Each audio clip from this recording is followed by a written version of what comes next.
One basic factor which is very interesting for us to observe is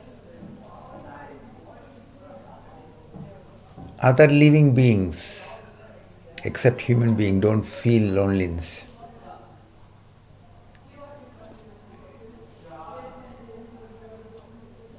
When other animals and birds and other living beings in the natural process, they are in tune with the whole, and they are in a different state of being. Human beings can feel lonely because human being has a deeper potential. The human being can discover, unfold, flower into new dimensions, to new understanding, to a quality of developing understanding and love, to a state of peacefulness and freedom in such a way that is not possible for the other living beings in their state. So when you consider it carefully, you will see that loneliness is aspect of our human potential, and when we are not judging it and putting it in a one-sided picture, we can see that it is also the basis for a new development in our life. Because when we are feeling lonely, these are the moments where we are also feeling some kind of gap. Our usual engagements are not taking place. Something is happening without our usual possibilities of entertainment or pleasure or some kind of way to be busy with this or that. There's a gap, there's a little space. And when it is rightly understood, it gets into a new quality. When you interpret it in the usual way, out of the conditioning,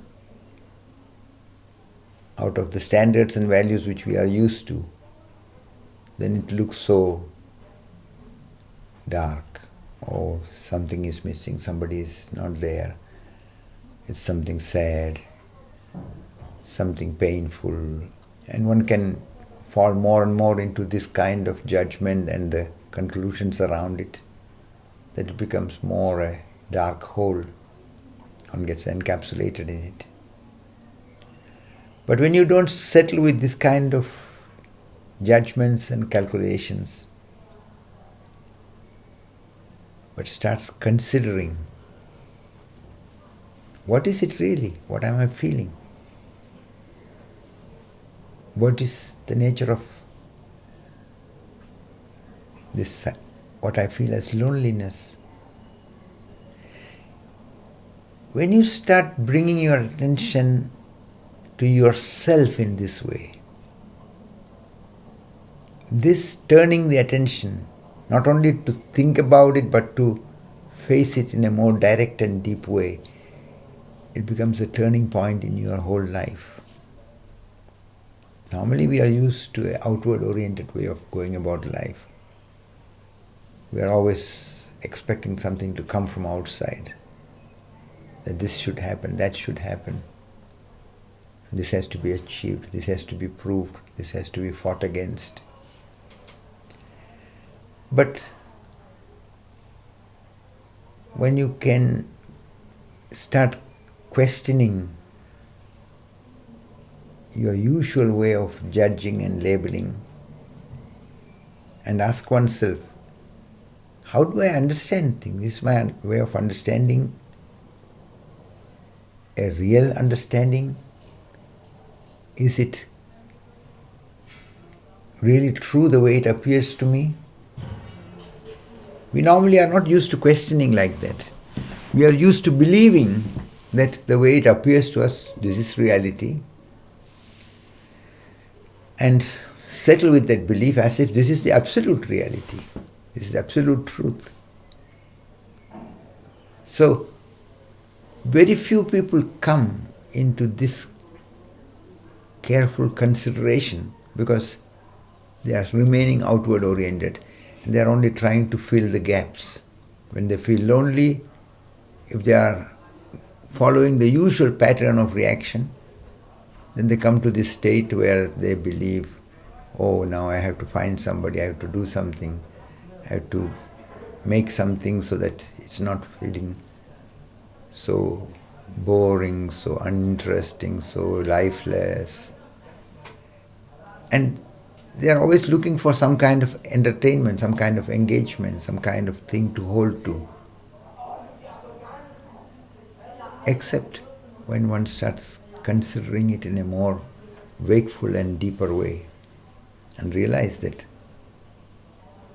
loneliness is only how I interpret it. But the reality of it may be more. It's interesting, in the Chinese way of presenting certain situations or certain feelings, they are not having just only one meaning for it, they have multiple meanings for the same situation or for the same word. So it is said that the sign which they have in Chinese for the description of crisis, it is said that it indicates two meanings. One is danger, problem, difficulty, and the other is a chance, a possibility. It is very valuable, it is very significant to see that we don't get trapped and limited into believing that the way it appears to us is the whole truth. That is where we start taking a new step towards being human. That is where we start opening ourselves to the reality beyond the projections through our conditioned way of looking. Conditioned way of looking means realizing that we have certain standards and values which we carry, which we have taken in, often without questioning or considering its validity in a deeper sense, believing that the way it appears to us, it must be like that, it is the reality. There's a saying that when a cat gets some milk which is very hot and burns its mouth first time when it gets some milk, then whenever it sees some milk, it's always running away because its association is of this pain, of this burning sensation.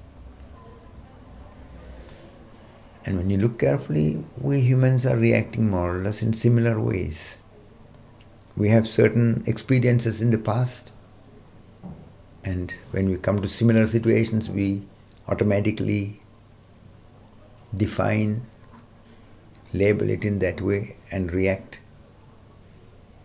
on that basis of the past experience.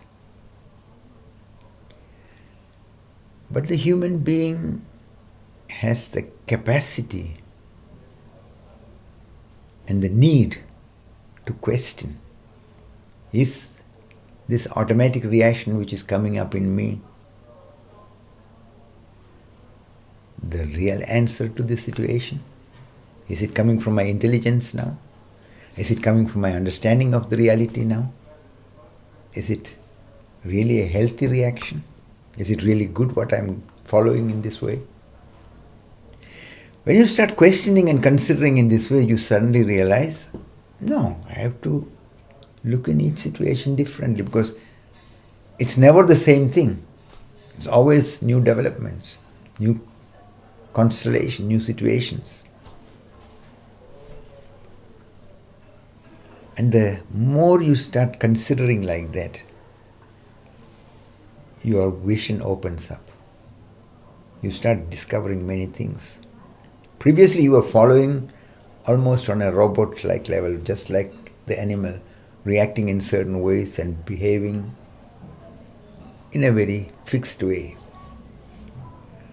But when you start considering, when you start questioning this basis of your reaction, when you turn the attention to that what is taking place in you, rather than believing that this is the ultimate truth, then you are giving room for your intelligence. You are giving room for seeing and considering the reality as it is now.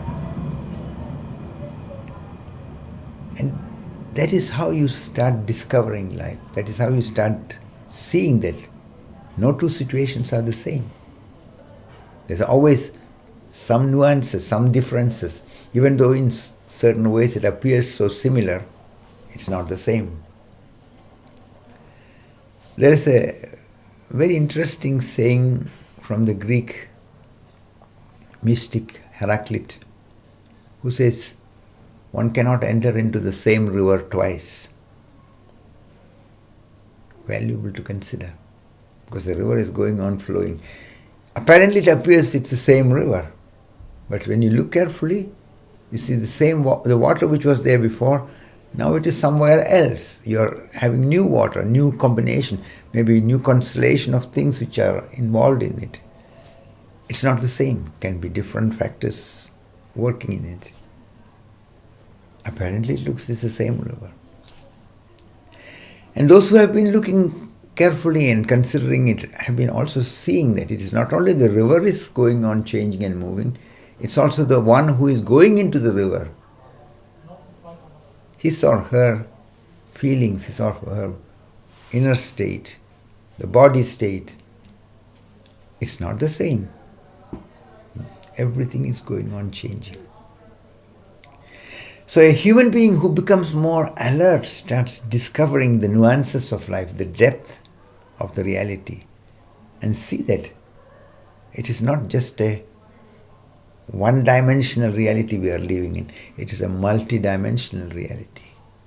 And we need to consider, we need to bring our attention to look and realize what is now. And this is very, very important for a human being to see that. Because when your attention goes deeper, then you start realizing that there's more than how it appears. That every moment is not only more deep, but also more mysterious. We see some factors, we realize some combination of aspects which are involved in it, but the more you consider, it opens your vision to new depths. That is how the human being starts discovering life, discovering oneself, discovering that life is much more than how it appeared to me. The reality is deeper than how I imagined it before. In the normal way of going, we are just having certain conditionings and program. We are reacting on the basis of that. And believe that this is reality, this is the truth, and one cannot be otherwise. So, when a human being starts bringing the attention to see that what is taking place in oneself, it is the beginning of a new dimension, the beginning of a new journey. It's the beginning of discovering oneself, discovering many aspects which we never have previously considered. And this is very, very significant for a human being to consciously question and inquire. For example, to question, what is my way of judging and interpreting the reality based on? Is this logical, rational mind capable to understand the reality the way it is? Questioning like that and being with the whole thing in a wakeful way, you start seeing many more factors. You start seeing the conditionings are working in oneself. There are different associations, different factors involved in each moment. And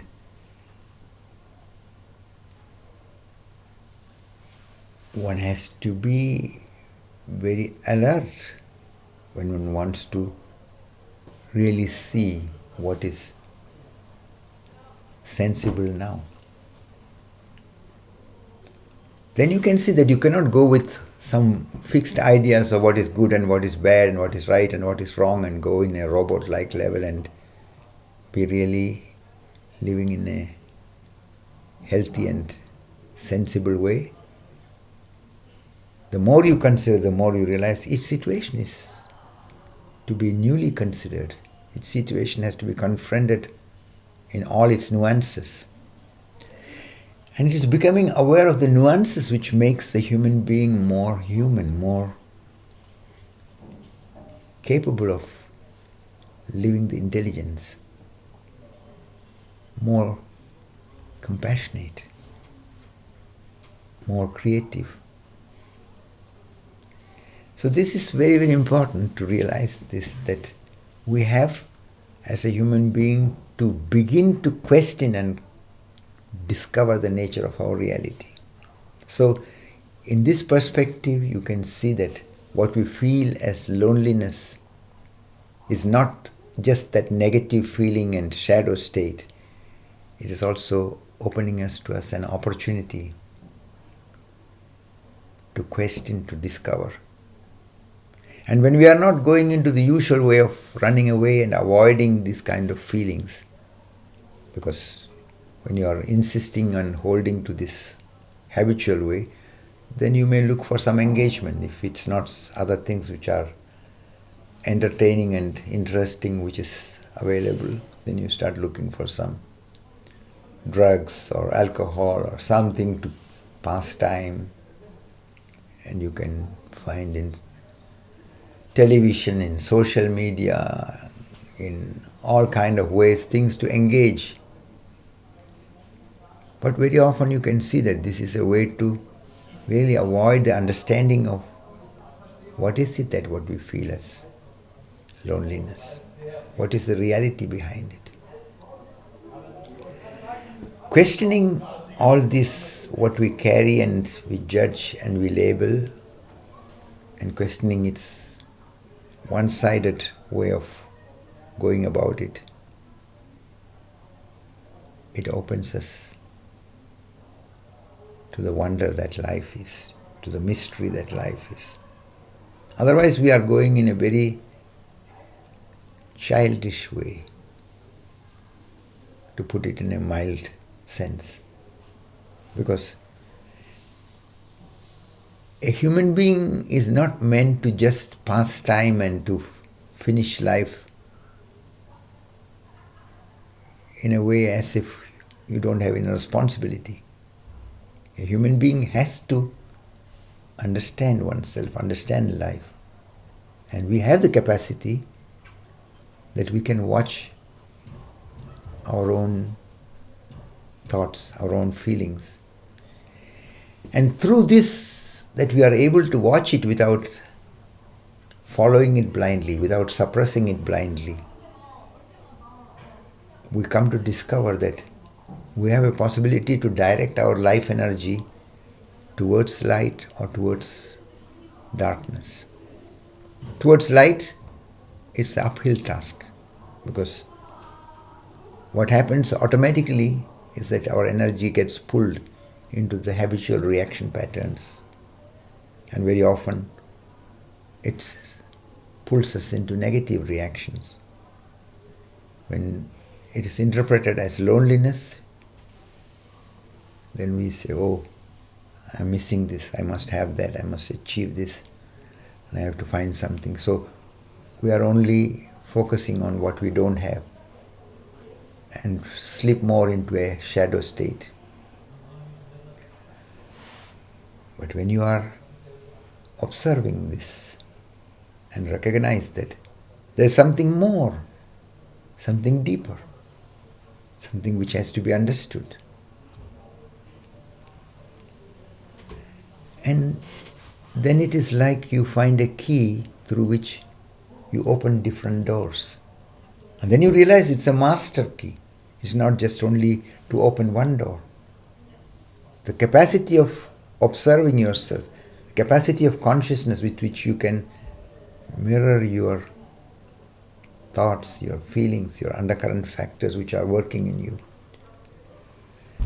makes you capable to see that it is you who can decide to let the energy go automatically and blindly into the negative patterns of reaction, or you can observe it and prevent this automatism from overtaking you,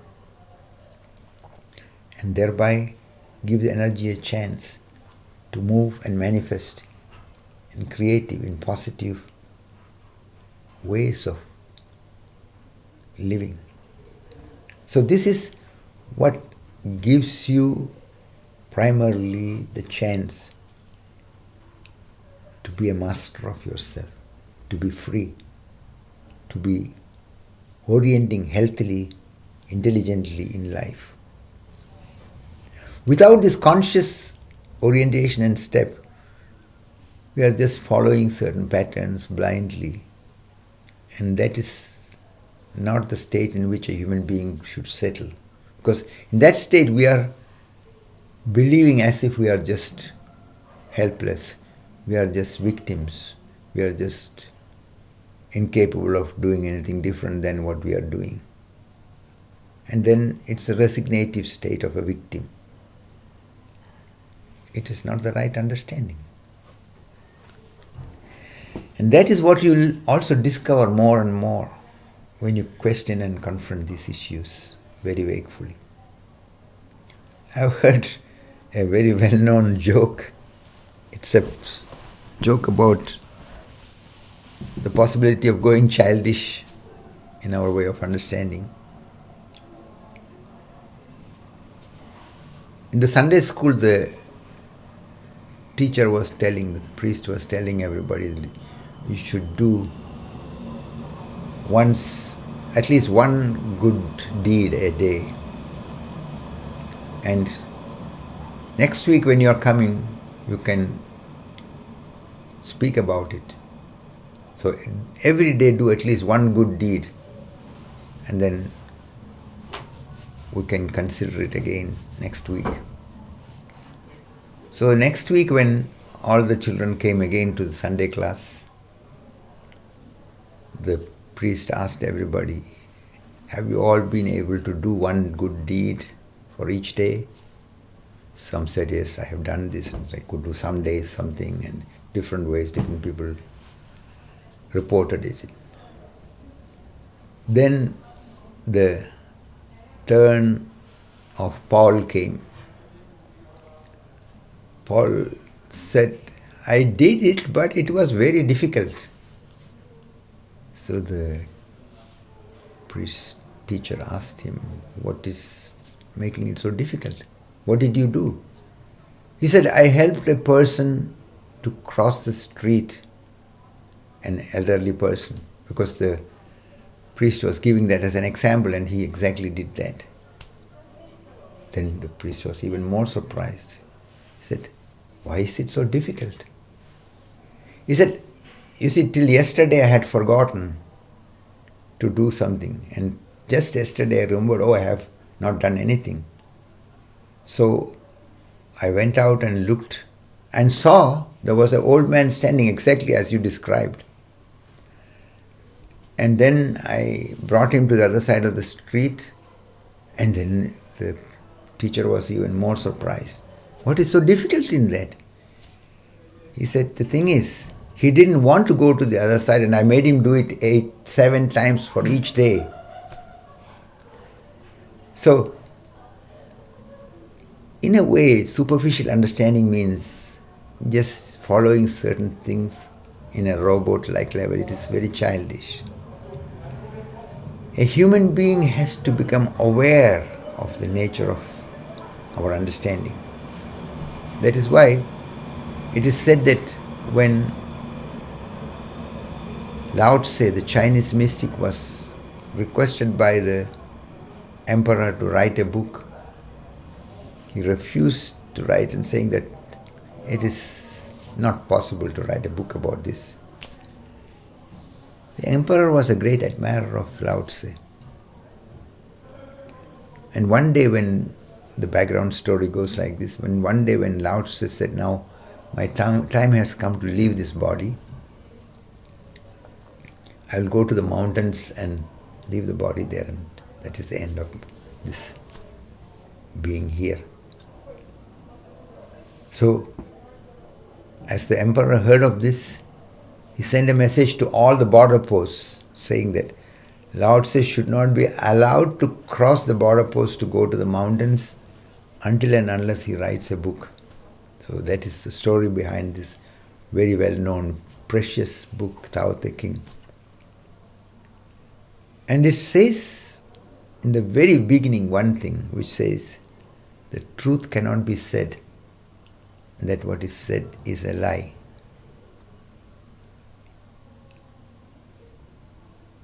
When you consider it carefully, you can see it is a very deeply significant message. And that can become conscious to us when we consider it this way. Can we share our experiences to anybody directly, deeply, honestly? We use words. For example, I often give this example of someone who has eaten a fruit which is not available here. And this person comes back and says, I have eaten a very beautiful fruit. How can he share his experience? He can say something around it and about it. You can say it tastes a bit like apple, or a bit like peach, or a bit like something else. And then everybody has their association and they make their own impression of it. That is not the direct understanding or experience. When a human being becomes aware of this, that when we use words, it is not the truth, it is only an attempt to indicate which needs to be experienced directly and deeply, then we don't hold to words. Then we can see what Lao Tse is really saying. Because with this beginning, he indicates many further things which are so precious and valuable. But it's very important to remember, this logical, rational mind which we are using, which is relevant and required in the practical functioning, is not the basis to understand the reality, understand the depth of who we are, what we are. Otherwise, we use words like love, we use words like peace, we use words like God, but everybody has different associations with it. Everybody means something else. When you hear the word, what comes in you is according to how you have experienced, what associations you have. Just like in the case of the cat, with the burnt experience of the first time drinking the milk.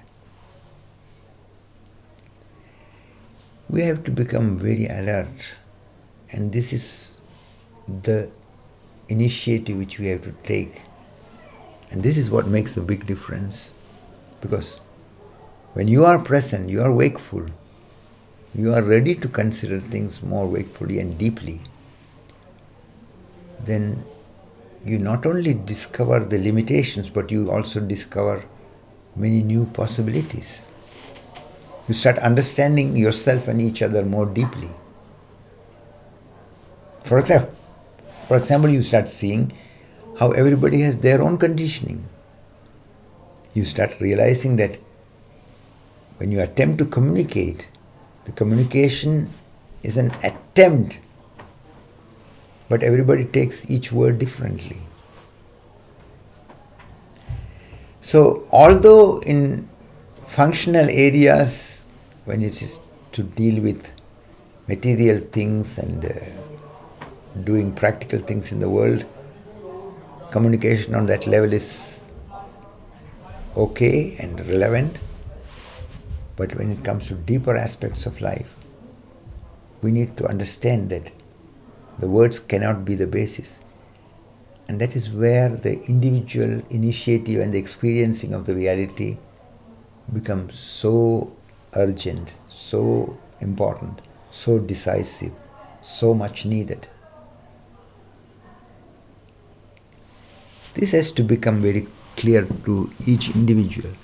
Then we will see that many things which look to us in the first appearance as problematic, negative, considering it carefully, reconsidering it and looking deeply,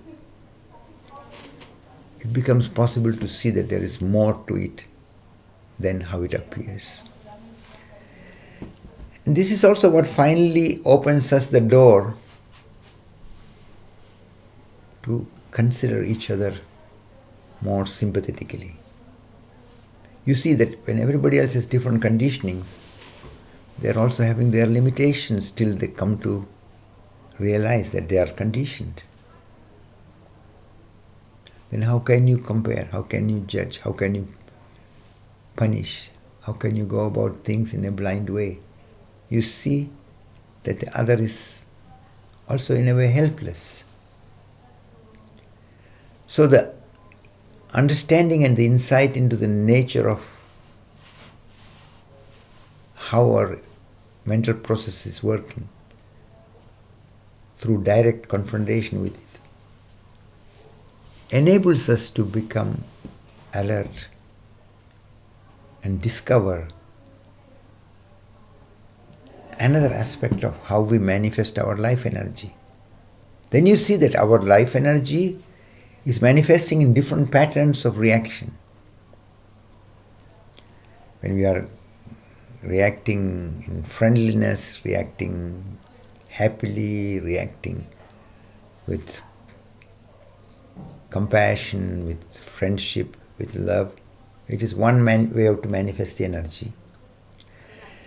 But you start discovering that it is the same energy which can manifest as anger, as bitterness, as sadness, as disappointment, as hate, as revenge.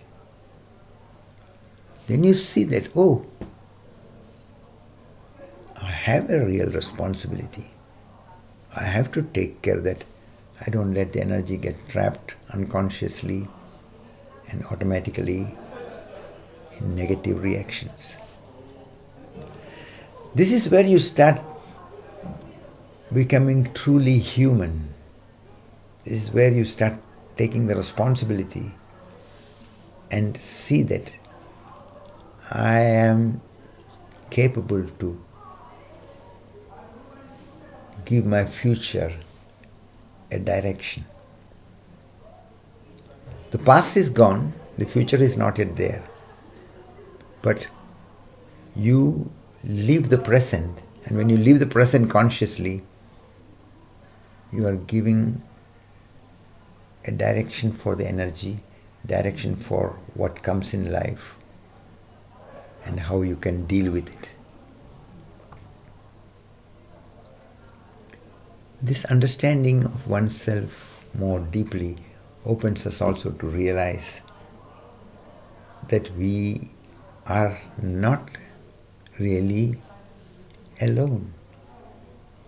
That is where the loneliness becomes really a turning into an understanding that I exist, whether I am aware of it or not, in a deep interconnectedness with all what is there in life. At first it is looking so far away and so vast, but then you also start realizing that in this deeply interconnected life process, the life, the creator, or whatever way we indicate this mysterious basis of our source, is supporting us, is making it possible that we can be here, we can be in this life process, we can be in this body, we can be in this planet, we can be in this wonder what life is. That is where you start seeing that not only you are blessed. Not only that you are supported, there's an ongoing support which is making it possible for us to be here. And this is very important. On one side, it is your initiative which you need to take, to question, to consider, and recognize that you have a responsibility in forming your future. And the second thing is to see that you are not alone. In the middle of it all, life is supporting you. In the middle of these challenges, in many unknown ways, in many ungraspable ways, there is support happening. And this is what eventually becomes what can be called trust in life. It is not a managed idea from the head. It's not forcing some so-called trust. It is from your own experiencing of the reality, your own understanding in the depth, that you see that you are wanted, you are welcomed, you are given the opportunity to be here. And this life is not a punishment. This is not a curse. This is an invitation to participate in a celebration.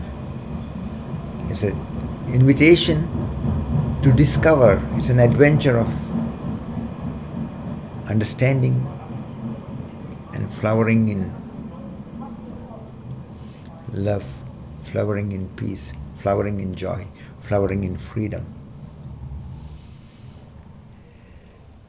This is our capacity, this is our potential.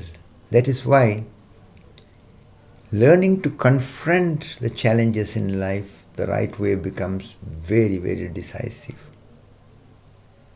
Loneliness is a very significant turning point, because in the lonely moments when you feel lonely, it's a very human feeling, and this is the time when you start getting a little gap, disconnected from the usual engagements. And when you consciously go about it, you see it becomes a blessing for you. When you face all the things which are working in you and allow yourself to open your perspective, your vision, you realize that you are opening many new doors where you understand yourself, understand the capacities in you, understand the creative potential in you, understand how much love is possible, how much fragility is there in life, and how everybody needs to be considered compassionately, because everyone is in their own way, in their own journey. And when you see that you cannot reduce the other into a kind of knowledge and label them and fix them in a box, that it is not the right understanding, it is not true, then spontaneously you become more respectful, become more compassionate, you become in a true sense human. And this is the basis for a healthy flowering of your individual life, and this is the basis for the humanity to become truly human and live with the diversity of life, because you start realizing that every individual is different than the other. When everyone is different than the other, then you see the absurdity of comparing and judging and labeling. What right you have, what basis you have. It's childish. And this is very, very important, that it becomes your individual understanding. Not because somebody is saying to you and you believe that, but when you consider it and you see the sense behind it. And this is how you realize that whatever we take for granted cannot be taken for granted. It is all so fragile, can all change every moment. At first, it is an uncomfortable fact to see that, oh, everything can change every moment. It is overwhelming. But on the other side, then it reveals to you that you are not left alone carelessly. You are supported in many ways. In so many ways, life is making it possible that we are able to be here. So, it is discovering the wonder of life, wonder within and without, behind and above, beyond and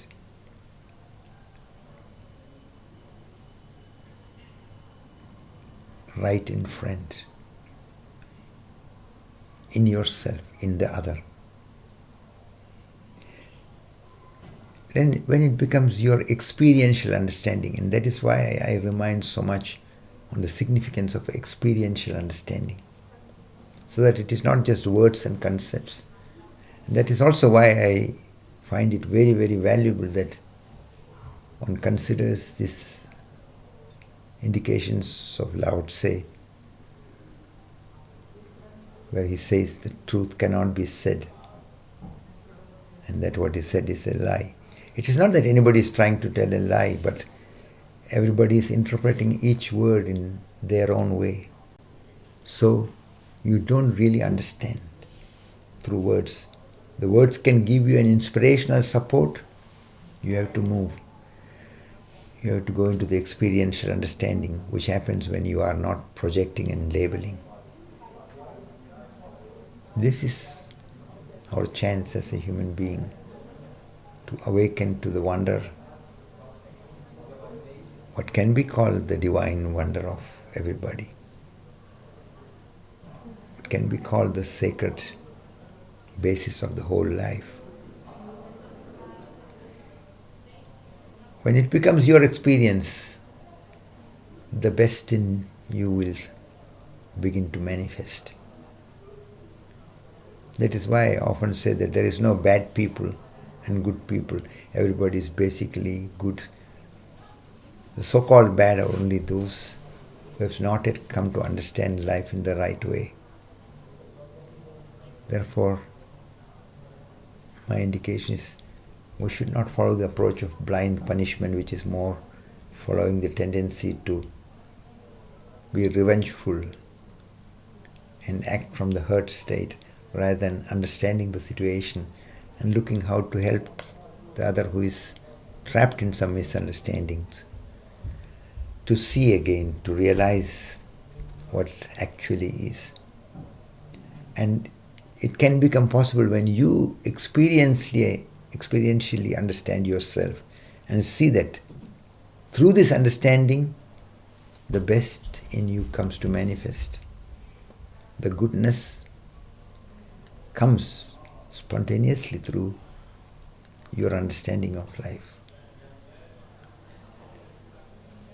That is very important, that when it becomes your reality, that you are not just believing somebody blindly or following somebody and trying to settle with some kind of role, but through your inquiry, through your confrontation with the reality, it becomes your direct experience. I leave it in this moment like this, and if there are any questions in anyone who is here or who is participating from elsewhere, we can consider that.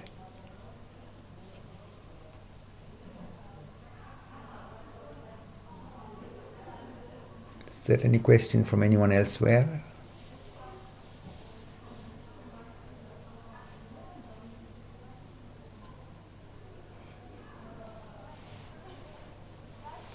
If no questions are there, then before we conclude, we take few minutes just to remember to look at everything in oneself without identifying with it, without trying to change anything, just like letting everything arise and pass by, letting everything be the way it is, not interfering, not trying to judge and put it in the usual way into any kind of category. With this quality of wakeful presence in a non-interfering way, with closed eyes, we set the next 5 minutes.